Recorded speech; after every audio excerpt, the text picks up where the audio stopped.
Welcome back, everybody, to Wrestling Match. That's right. Once again, we are here, and it is time to do another review.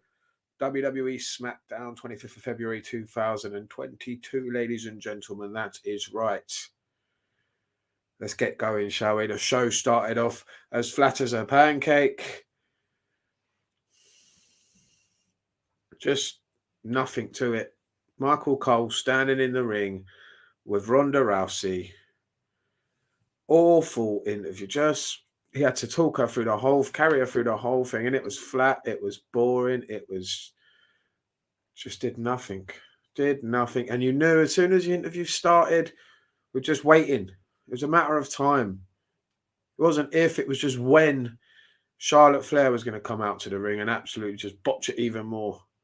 It was terrible. Terrible start to a show. It didn't get much better throughout. 2 hours, 4 matches, and all of them predictable as hell. You knew what was going to happen in every single one of the matches. Just a bad show throughout, really, if it wasn't for 3 people. Roman Reigns and the Bloodline, of course, Sami Zayn, and Pat McAfee. The rest is just boring, pointless, just a waste of filler, waste of time, filler, just nothing to it, really. So Ronda, Charlotte, Sonya Deville getting involved, chop block, Ronda facing Sonya next week. Just building towards their match for WrestleMania. There's no real heat between the two of nothing really going on between Charlotte and Ronda that makes you want to see the match and any reason why it should be main event in night one. It's just because she is Ronda Rousey. That's the only reason. And because they're women. That's the only reason they're main event in night one. First match of the night. New Day versus Los Lafarios. And not too bad tag team is Los Lafarios. Don't mind them. But, you know, it's New Day. New Day again.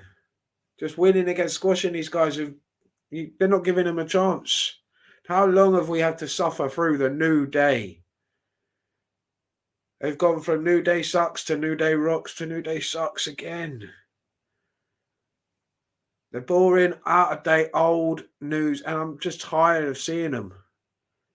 They tried splitting them up. It didn't work for any of them. They couldn't do it as singles run, and they just have to put them back together again because Big E dropped that title. What have they done? Nothing with him. Just stuck him back with Kofi. They don't know what to do with him. Turn them heel. Do something interesting with them. They're just the same old, boring act every time. And I'm sick of seeing them. Why can't we get other tag teams a chance? Like these Los Lafarios. They're young. Give them a chance. What harm does it do them winning this match here? What does it do for New Day? Winning this match, winning another tag team title? Nothing. They've done all they can do as a tag team.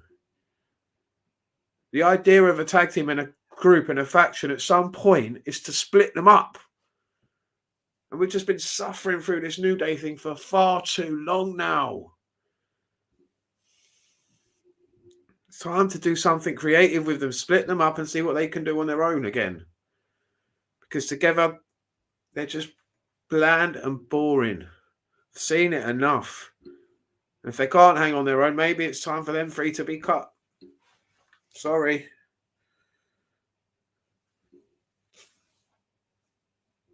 Usos had a promo backstage. Looks like they're building up a match for them too. I don't know if it's going to happen against the Viking Raiders. That doesn't sound like a WrestleMania caliber match to me. I'm sorry, but the Viking Raiders, they haven't been pushed enough. Their gimmick sucks.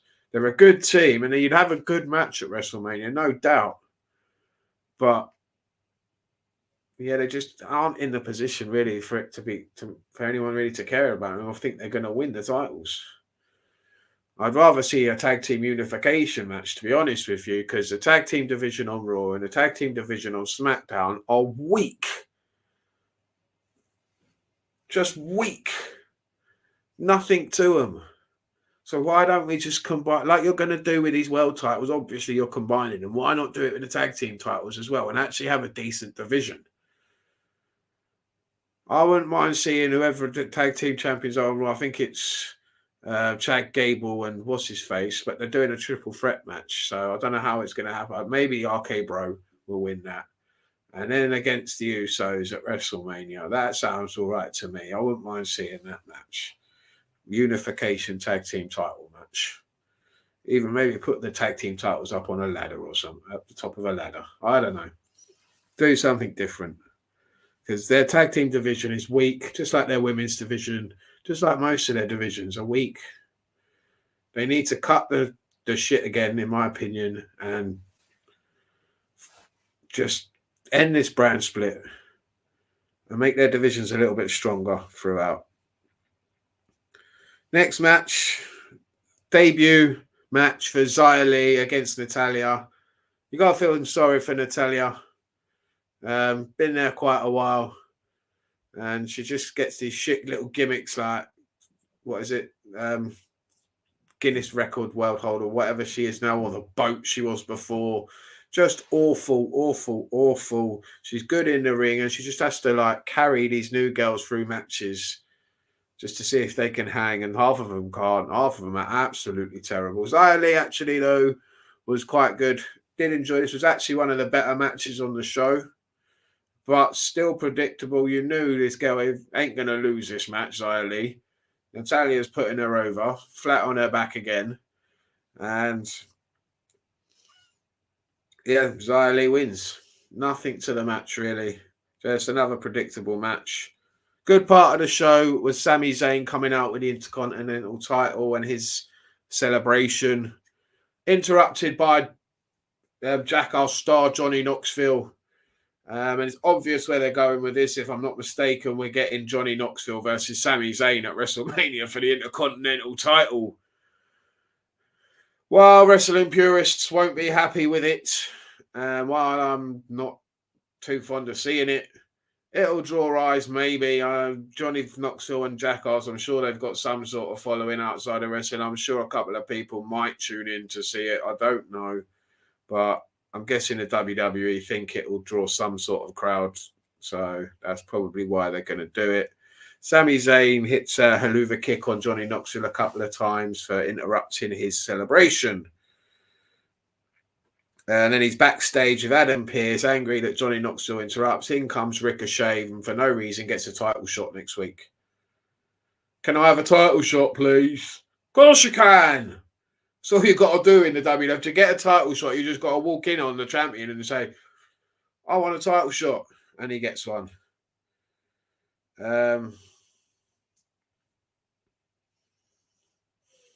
Next match, Sasha Banks against Shotzi.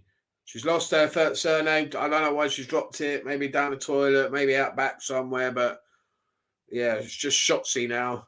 And squashed by Sasha Banks. Let's get that right. Absolutely squashed by her.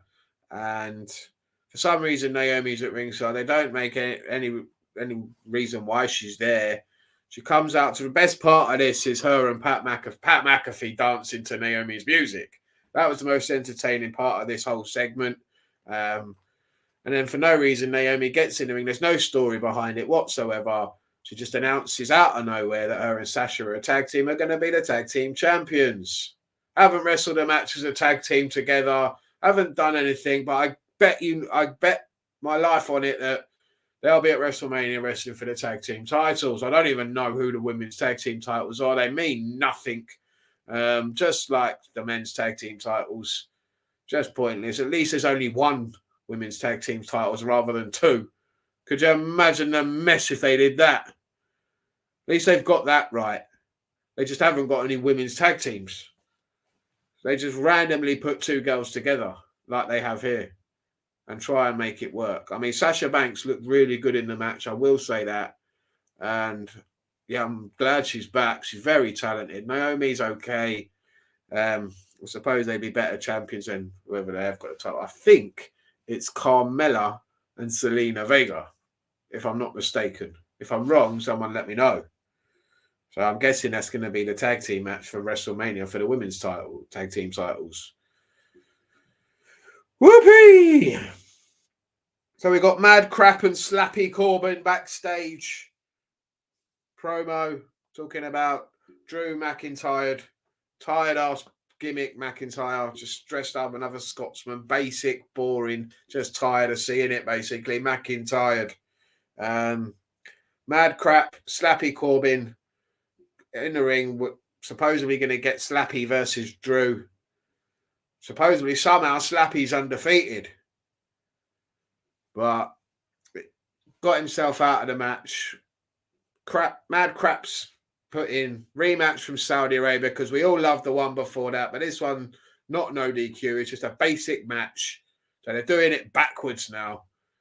You have the basic match after the no DQ match. That makes sense, doesn't it?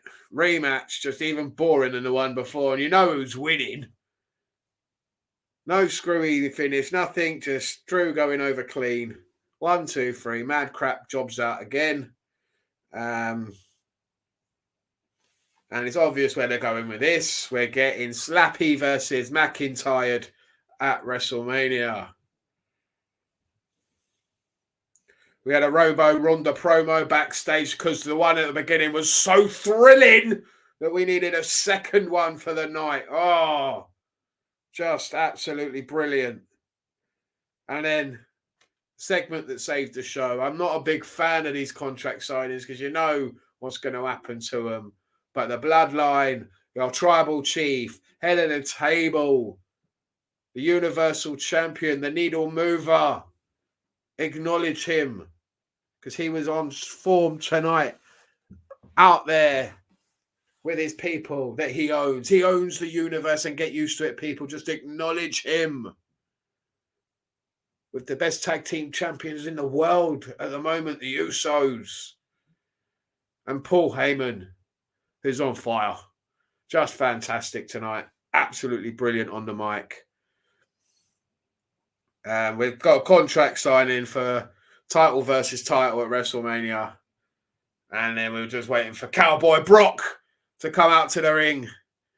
They had a little back and forth. And then because he's a cowboy, he's Cowboy Brock, he's going to do some cowboy shit.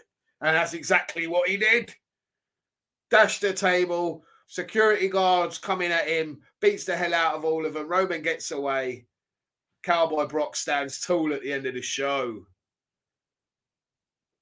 And that was the show. 4 matches, 2 hours, lots of talking, lots of boring promos. Saved by Sami Zayn, the Bloodline, and a dancing Pat McAfee, who for me is the most entertaining commentator in wrestling at the moment. By far, by a long way. His energy and everything he brings to the show, the way he enjoys the show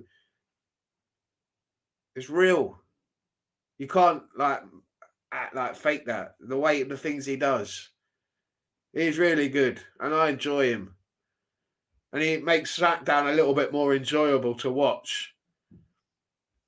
He's not the most knowledgeable of wrestling commentators. He's not going to know 150 moves that come over from Japan. But he enjoys it. He's just a fan, and he enjoys the show, and you feel that. And you feel that through the TV, listening to him and watching him. And I enjoy that. Roman Reigns, great heel, great promo tonight. Just brilliant. Brock Lesnar, Cowboy Brock. I've got to say, yeah, Brock was entertaining as well. Sami Zayn. Okay, I'm not happy that he's got this thing going with Johnny Knoxville, but glad he's the IC champion. He's just entertaining. He's what Seth Rollins wishes he was. Really entertaining heel. Anyway, that's the show. Thanks for watching, guys. Smash the like button, smash the subscribe button. And I'm back next time for another review very, very soon. Peace out.